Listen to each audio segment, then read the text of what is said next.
शदीद धुंध के बायस मोटरवे M2 ठोकर न्याज बेग से पिंडी भट्टियां तक बंद कर दी गई। मोटरवे M1 रशकई से पेशावर और स्वाबी से बुरहान तक बंद। महकमा मौसमियात के मुताबिक पंजाब के मैदानी इलाकों में सुबह और रात के औकात में स्मॉग और हल्की धुंध छाए रहने की तवक्को है।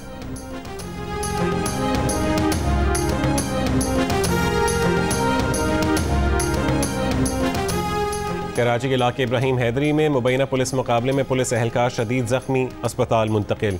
गुलिस्तान जौहर ब्लॉक 2 और माड़ीपुर रोड पर फायरिंग से 2 अफराद जख्मी। एडिशनल IG कराची ने तमाम ज़िली SSPs को पुलिस की स्पेशल पार्टियों और सादा लिबास एहलकारों से मुतालिक सर्टिफिकेट जमा करवाने का हुक्म दे दिया। हुक्मनामे में कहा गया कि ज़िली SSP सर्टिफिकेट जमा कराएं कि उनकी हुदूद में कोई सादा लिबास एहलकार तैनात नहीं।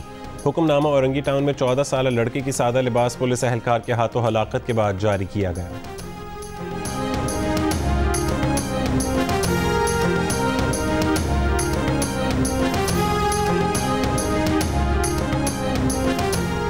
इस्लामाबाद से कराची आने वाली PIA की परवाज़ PK 301 ने टेक ऑफ किया तो खराबी की वजह से 20 मिनट बाद इमरजेंसी लैंडिंग करना पड़ गई।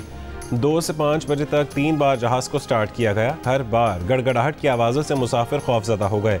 मुसाफिरों के एहतजाज के बाद जहाज़ का दरवाज़ा खोला गया तो 168 मुसाफिरों में से 162 ने वापस जहाज़ में बैठने से इनकार कर दिया। परवाज़ 6 मुसाफिरों को लेकर 10 घंटों की ताख़ीर से कराची पहुंची तो मुसाफिरों का सामान इस्लामाबाद ही छोड़ आई।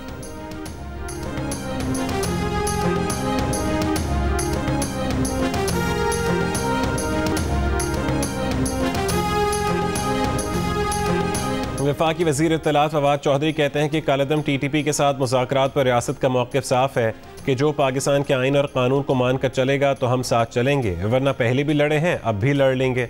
बोले इलेक्शन कमीशन में फ़ॉरेन फंडिंग के मुकदमात पर मुनासिब पेशरफ्त नहीं हो रही।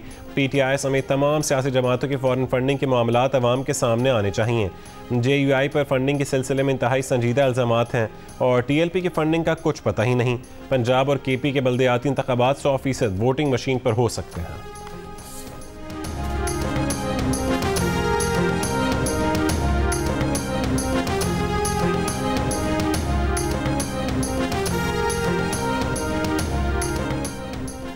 वज़ीर आज़म इमरान खान ने गवादर के माहीगीरों के मुतालबात का नोटिस ले लिया। एक बयान में कहा कि समंदरी ट्रॉलर्स के ज़रिए गैर कानूनी माहीगीरी के खिलाफ सख्त एक्शन लिया जाएगा।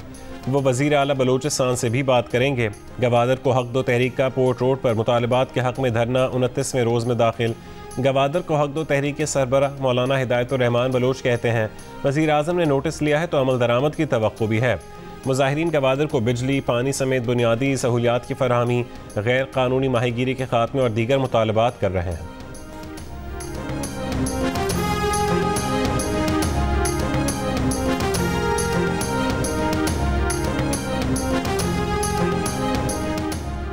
वज़ीर आला सिंध मुराद अली शाह ने ऑपोजिशन को फिर जाहिल कह दिया। कहा यह सिर्फ अफरा तफरी और गालम गलोच करते हैं क्योंकि गालम गलोच पर इन्हें शाबाश मिलती है। मुराद अली शाह ने यह भी कहा कि ऑपोजिशन को अक़लियत कहा तो इन्हें लगा कि इन्हें गैर मुस्लिम कहा जा रहा है। समझ से बाहर है कि ऑपोजिशन क्या चाहती है। सिंध असेंबली में बल्दियाती बिल का वही मुसवदा लाए जिस पर सबसे मुशावरत की थी। इनकी सारी बातें मान ली थी, फिर भी इन्होंने हंगामा किया। तकरीर में कहा था कि जाहिल ऑपोजिशन से वास्ता पड़ा है। बिल्कुल सही कहा था। वो सूबे के वज़ीर आला हैं, सहवन के नहीं। NQM पाकिस्तान के रहनुमा वसीम अख्तर वज़ीर आला सिंध पर बरहम कहा मुराद अली शाह उन्हें अक़लियत कहते हैं। कराची 300 अरब रुपये से ज़्यादा टैक्स देता है। वज़ीर आला को कुछ करना होता तो लाड़काना और नवाब शाह आज बने होते। वफाकी वज़ीर असद उमर ने कहा कि सिंध के लिए फ़ैसले का वक्त आ गया है। अब कराची अपने हक़ का इंतज़ार नहीं करेगा, किसी से भीख नहीं मांगेगा। सिंध हुकूमत जितनी बार चाहे हमें अक़लियत कहे, लेकिन हम असेंबली में आवाज़ उठाते रहेंगे।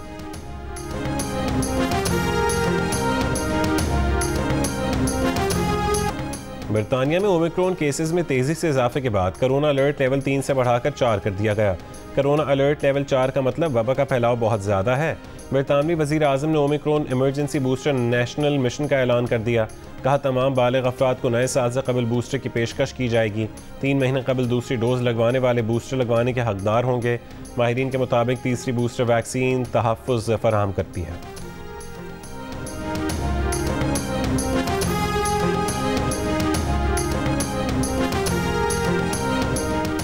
6 अमरीकी रियासतों में तूफ़ानी बगोलों से तबाही के बाद बहाली का मिशन जारी।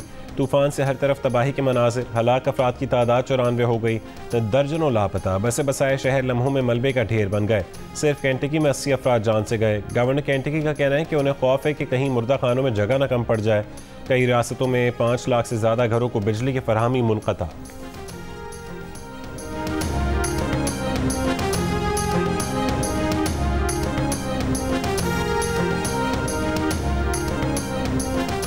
दुनिया के ताकतवर मुल्कों के ब्लॉक G7 की ईरान और रूस को वार्निंग। कहा अगर रूस ने यूक्रेन पर हमला किया तो उसे भारी कीमत अदा करना पड़ेगी। बरतानिया के शहर लिवरपूल में G7 इजलास में मॉस्को से कशीदगी कम करने का मुतालबा। बरतानवी वज़ीर ख़ारजा ने कहा कि ईरान के लिए मुज़ाकरात की मेज़ पर आने का आखिरी मौका है। ईरान के पास अब भी वक्त है कि वह मुज़ाकरात के लिए आए और डील पर इत्तफाक करे।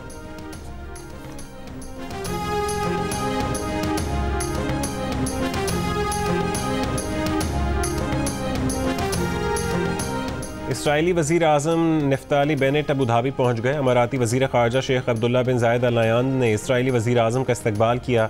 इसराइली वज़ीर आज़म आज अबू धाबी के वली अहद मोहम्मद बिन ज़ायद अल नहयान से मुलाकात करेंगे। इसराइल UAE ताल्लुकात कायम होने के बाद इसराइली वज़ीर आज़म का अमारात का ये पहला सरकारी दौरा है। अमरीका की मुआवनत से इसराइल मुत्तहदा अरब अमारात से फ़ारती ताल्लुकात गुज़श्ता बरस कायम हुए थे।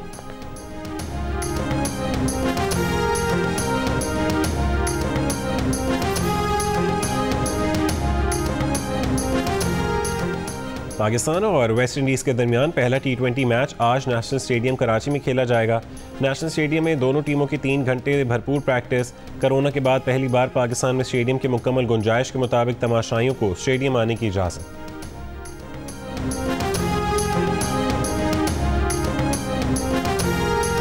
पाकिस्तान हॉकी टीम के सीनियर गोल कीपर्स के वीज़े मिल गए। अमजद अली और मज़हर अब्बास गैर मुल्की एयरलाइन की परवाज़ से ढाका रवाना हो गए। कहा कल पाकिस्तान के पहले मैच में कौमी टीम का हिस्सा होंगे। बेहतरीन परफॉर्मेंस के लिए भरपूर कोशिश करेंगे। एशियन हॉकी चैंपियंस ट्रॉफी कल से 22 दिसंबर तक ढाका में खेली जाएगी। वीज़े न मिलने की वजह से गोल कीपर्स अमजद अली और मज़हर अब्बास टीम के हमरा नहीं जा सके थे।